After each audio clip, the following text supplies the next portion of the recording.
So welcome back mga idol. So ngayong araw, ituturo ko sa inyo yung discard kung paano manalo at kumita ng malaki sa Gcash sa paglalaro dito sa guest size dito sa Aurora Game. So bago tayo maglaro, bubunot muna tayo sa mananalo ng 100 Gcash sa ating last video na in-upload. Para makasali sa ating pag-giveaway, huwag mo kalimutan mag-subscribe, i-like mo lang itong video, at i-comment mo lang ang iyong Gcash number.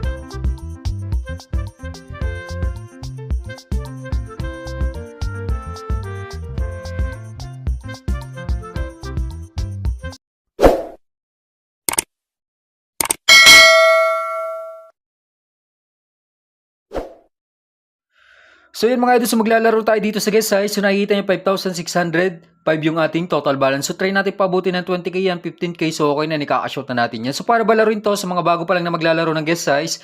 So dito tataya ka lang kung anong dice yung uhulaan mo dito sa baba. Pipili ka lang 1 to 6. So kapag tumama ka, magiging times 6 yung tama mo kasama yung taya mo. So dito naman sa single o double, dito sa taya, dalawa lang yung pagpipilian na pwede mong tayaan. So kapag single yung tinayan mo, 135 yung dice na lumabas, tama ka. Kapag 246, double tinayan mo, tama ka. For example, unang taya natin mga idol, dito tayo tataya sa double. Taya tayo dito ng 1,500. So kapag 246 yung lumabas, tama tayo. Madudubli yung ating taya. So tulad niyan, number 4 yung tumama. So ibig sabihin tama tayo, doble yung ating balance. So dito naman, kung sa baba ka tumaya, sa 4 ka tumama, o sa 4 ka tumaya tapos tumama is 4, magiging times 6 yung tama mo. So mas malaki yung tama sa baba, kaso mas mahirap manalo dyan dahil 1 out of 6 yung pagpipilian mo. So next, dito naman tayo sa single. Kapag 135, tama tayo. So may nakikita ang pattern dito mga idol. Tuturo ko sa inyo kung paano magbasa ng pattern dito. So tayo ng 2K dito sa single. So yan, 5 yung lumabas. So tama tayo. Kapag 135, tama tayo dahil single yung tinayan natin. So nakikita nyo dito sa pattern mga idol. So dalawang double, isang single, dalawang double, isang single. So malaking chance na yung maging pattern niya is dalawang double, isang single, dalawang double, isang single. So salitan lang. So next round, dito tayo sa double. So try natin sabayan yung pwedeng maging pattern niya.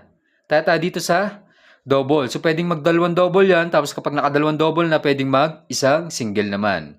So, number 4 na naman. So, tama naman tayo. So, wala pa tayong talo. Naka-treats na tayo. Doon, balance na natin is 10,830. So, panalo tayo ng 5,000 plus. So, nakikita nyo mga idol, malaking chance na mag-double ulit. So, dito ulit tayo sa double. So, dito yung discarte ko. Kung ano sa tingin ko magiging pattern niya, sinasabayan ko lang yung instinct ko. So, for example, mga idol, gaya ng sabi ko kanina, malaking chance na dalawang double, isang single, dalawang double, isang single. So, ganun kasi yung pinapakita ng pattern, kaya sinasabayan ko lang, hindi ako sumasalungat. So, tulad niya, number 6 yung lumabas, tama tayo. So, mukhang susundin niya yung pattern na nabivisualize sa isip ko. So, ito, dalawa isa, dalawa isa, dalawa isa.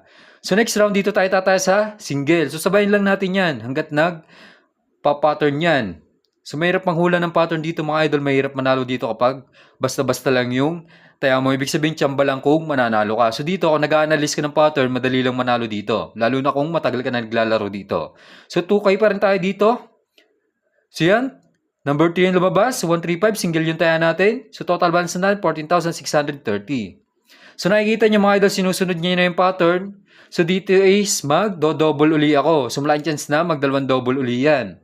So, ganun lang mga idol, sabayan nyo lang ng sabayan kung ano yung flow ng chart. Kapag trend yung puro patong, sunod-sunod na kakatulad yung result, yung trend na tinatawag. Kapag alternate, salitan naman. Isang single, isang double, isang single, isang double. Ayun yung tinatawag na alternate. So, ito, dalawa isa yung pattern niya. So, yan, tama naman tayo, 2K. So, total balance na natin, 16,530.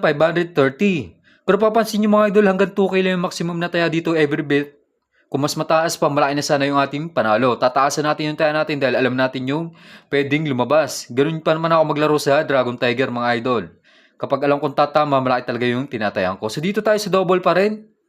Tayo ng 2K pa rin. Kung napapansin nyo, wala pa tayong talo. Kung hindi 2K lang yung maximum dito, malaki na yung panalo natin. So number 6 na naman, masipag yung 6.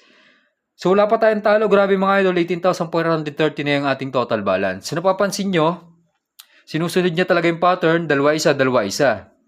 So next round, dito tayo sa single naman. So yun, nagkamali tayo ng pindot mga idol, napadouble tayo. So tingnan natin kung tatama, matalo manali, kakashoot na natin itong balance natin. So sana tumama, o pwedeng kumat yan. Pag nag-single, ibig sabihin ganun pa rin yung pattern niya. So tingnan natin kung tatama mga idol. So yan, buti na lang nag-2. So nakachamba tayo doon. Pumatong yung Double. So, buti na lang tumama tayo doon. So, okay na ako dito. Kakashot ko na tong balance natin. So, nakikita nyo, within 4 minutes, 20k agad yung ating balance.